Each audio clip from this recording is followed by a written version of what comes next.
नमस्कार दोस्तों, एक बार फिर से मैं अपने YouTube channel Rohit sir biology Jaunpur में आप सभी का हार्दिक स्वागत करता हूं। आज का जो वीडियो है वह बहुत ही महत्वपूर्ण होने वाला है और अगर हमारे चैनल पर पहली बार आए तो सब्सक्राइब कर दीजिएगा।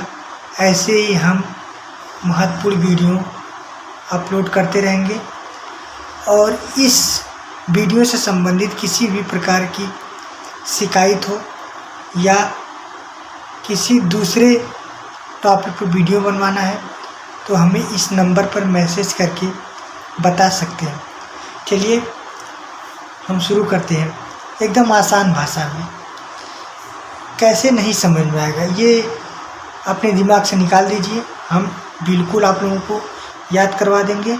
चलिए, एक बीजपत्री द्विबीजपत्री, देखिए इसके नाम से पता चलता है एक बीजपत्री मतलब कि एक बीज वाले पौधे की बात होगी, मतलब कि जिसके बीज में सिर्फ एक बीजपत्र पाया जाए और जिनके बीज में दो बीजपत्र पाया जाए, इसे एक बीजपत्री द्विबीजपत्री कहते हैं। इंग्लिश में इसे डिफरेंसेस बिटवीन मोनोकाटिलिडनस एंड डाइकाटिलिडनस।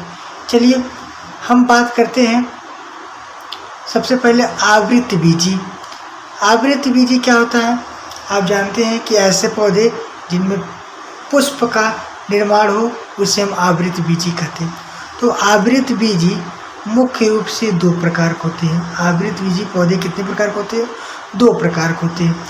पहला होता है एक बीजपत्री, दूसरा का होता है द्विबीजपत्री। पहला क्या होता है? एक बीजपत्री, दूसरा का क्या होता है? द्विबीजपत्री। आवृतबीजी क्या होता है? आवृतबीजी बताए हैं कि ऐसे पौधे जिसमें पुष्प का निर्माण होता है। एक बीजपत्री क्या होता है? जिनके बीज में भ्रूण केवल एक बीजपत्री वाला होता है। जिनके भ्रूण में जो बीज होता है वो सिर्फ एक बीजपत्री वाला होता है, उन्हें एक बीजपत्री पौधे कहते हैं। जैसे गेहूँ है, गेहूँ तो आप लोग देखे होंगे, तो गेहूँ का अगर आकार आप लोग देखोगे शायद, तो गेहूँ का आकार ऐसी होता है। तो बताइए इस गेहूँ में अगर इसको तोड़ेंगे क्या दो भागों में बटेगा? नहीं, अर्थात कि इसमें एक बीजपत्र है। अब बात वही धान की कर लीजिए, चावल की, तो चावल तो सीधे ऐसे ही होता है, इसमें भी एक बीजपत्री होते हैं। और वहीं बात करते हैं मक्का की, मक्का भी तो ऐसे होता है, इनमें भी तो एक बीज पाया जाता है। तो इस प्रकार के पौधों को एक बीजपत्री कहा जाता है।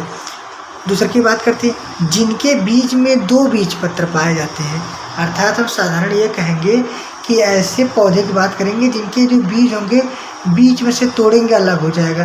जैसे मटर तो आप लोग देखेंगे, इस समय सीजन है मटर का, तो मटर का आप देखे होंगे इसके ऊपर का जो कवर है वो हटाएंगे, ये कवर हटा दीजिए तो अंदर देखेंगे दो ठो पाया जाएगा ऐसे।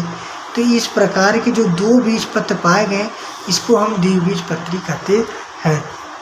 जैसे बात होती है सेम की, सेम आप लोग देखे होंगे, सेम में होता है, चना में भी होता है, मटर में होता है, और सभी प्रकार के दालें जितने दाल होते हैं, अरहर होता है, उड़द होता है, मूंग होता है, जितने भी दाल होती हैं सब में क्या होता है? द्विबीजपत्री पाया जाता है। चलिए हम इसमें अंतर बताते हैं एकदम सरल भाषा में, और गारंटी है आप लोगों को याद हो जाएगा। एक तरफ होता है एक बीजपत्री डाल दिए, दूसरी तरफ द्विबीजपत्री। एक बीजपत्री हमेशा ध्यान में रखिएगा कि जिसमें एक बीज पाया जाए, और द्विबीजपत्री जिसमें दो बीज पाए जाए। एक बीजपत्री पौधे में अगर इसमें जड़ की बात की जाए तो दो जड़ें होती हैं, दो प्रकार की होती हैं। एक जो जड़ होती हैं वह ज़मीन के सतह नीचे की तरफ चलती हैं, और एक जो होती है ज़मीन के ऊपर ही रह जाती है। तो दो प्रकार को, एक जकड़ा जड़ होता है और दूसरा मुसला जड़। जकड़ा जड़ को हम अपस्थानिक जड़ कहते हैं, रेशेदार भी कहते हैं। देखिए एक बीजपत्री पौधे में जो जड़ें होती हैं वह जकड़ा जड़ होता है, रेशेदार होता है, या फिर अपस्थानिक होता है। अपस्थानिक अपस्थानिक अर्थ होता है, आप मतलब होता है चारों तरफ, स्थान मतलब जगह, जो चारों तरफ ऐसे ऐसे निकला होता है इसे हम अपस्थानिक जड़ कहते हैं। जैसे हम बताए हैं, अब यहाँ पे बात कर लीजिए, जैसे मक्का की बात करें तो मक्के के पौधे में आप लोग देखे होंगे मक्का के पौधे में जड़ें ऐसी होती हैं। तो इस प्रकार की जो जड़ होती हैं इसे हम जकड़ा जड़ कहते हैं या फिर अपस्थानी। जकड़ा क्यों कहते हैं? क्योंकि ये मिट्टी से चारों तरफ से जकड़े हुए रहता है, तने को सीधे खड़ा करता है। एक बीजपत्री पौधे में जड़ें प्रायः रेशेदार या अपस्थानिक जड़ें पाई जाती हैं। द्विबीजपत्री जो पौधे होते हैं इनमें जो जड़ तंत्र होता है ये मुसला पाया जाता है। कैसा जड़ होता है? मुसला, अर्थात ये पृथ्वी की सतह के नीचे की तरफ चलता है। चलिए, ये तो अंतर समझ में आ गया होगा कि एक बीजपत्री में कैसे जड़ होते हैं, रेशेदार होते हैं या फिर जकड़ा होता है या फिर अपस्थानिक होता है। कहने का मतलब आप एक भी लिख सकते हैं, केवल एक लिख दीजिए कि एक बीजपत्री में रेशेदार जड़ होती है। दूसरा का, इस प्रकार के पौधे में शाखा नहीं पाए जाते हैं। मतलब इस प्रकार एक बीजपत्री वाले पौधे में शाखा नहीं पाए जाती, इनके जो तने होते हैं वो जैसे ये पौधे होते हैं, अब इनमें शाखा नहीं पाए जाते हैं एक बीजपत्री वाले में। ध्यान दीजिए, गेहूँ है तो क्या गेहूँ में शाखा पाया जाता है? नहीं। आप लोग धान देखें, क्या धान में शाखा पाया जाता है? नहीं पाया जाता है। तो आप मक्का देखें तो क्या मक्का में शाखाएँ निकली होती है जैसे? नहीं, गलत। तो इसका मतलब कि वह एक बीजपत्री होता है। द्विबीजपत्री में क्या होती है? शाखाएँ पाई जाती हैं। जैसे आप लोग आम देखे होंगे, तो आम के जो हम लोग उसको अमोला बोलते हैं, तो अमोला का आम का जो बीज होता है, आप उसको जो फोड़ेंगे तो अंदर ऐसे निकलेगा। तो आप लोग बताइए, जब ऐसे दूर रहेगा तो द्विबीजपत्री होगा। जब द्विबीजपत्री होगा तो आप बताइए, तो आम के पौधे में शाखा निकली होती है, तो कहने का मतलब है द्विबीजपत्री में शाखाएं होती है, एक बीजपत्री में शाखा नहीं होती है।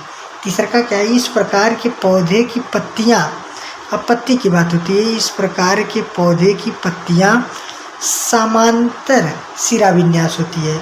समांतर शिराविन्यास मतलब समांतर मतलब एक सीधा, जैसे कि समांतर शिराविन्यास का मतलब कि जैसे पत्तियां होती हैं, ये देखिए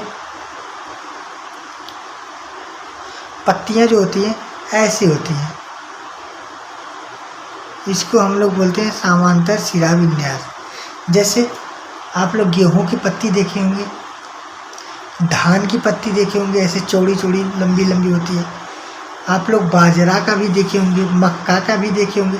अर्थात ये सब में जो लंबी पत्ती वाली होते हैं वो एक बीजपत्री होते हैं, और जो शिराविन्यास होते हैं मतलब कि जिनके पत्तियों में जालिका जिनके पत्तियों पौधे के पत्तियों में जालिका व शिराविन्यास होती है, मतलब कि जाली की तरह होती है। मतलब पत्ती ऐसे रहेगी, ऐसे पत्ती रहेगी, इसमें जाली की तरह रहेगा।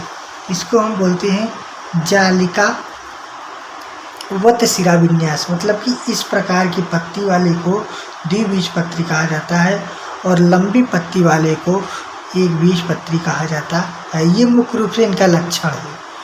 और चौथा क्या है? इनमें एक ही बीज पत्र होता है, हम पहले ही बता चुके थे। इसमें एक ही बीज होता है, इसमें दो बीज पाए जाते हैं। फिर चलिए एक बार रिवीजन कर देते हैं। एक बीजपत्री जो होते हैं वह एक बीज उसके अंदर पाया जाता है, द्विबीजपत्री के अंदर द्विबीज पाया जाता है। एक बीजपत्री जो होते हैं उनकी जो जड़ें होती हैं वो मुसला या फिर रेशेदार जड़ होती है। द्विबीजपत्री पौधे की जड़ें होती हैं मुसला जड़ होती है। और एक बीजपत्री के पौधे में शाखा नहीं पाए जाते हैं, जबकि द्विबीजपत्री वाले पौधे में शाखा पाए जाते हैं।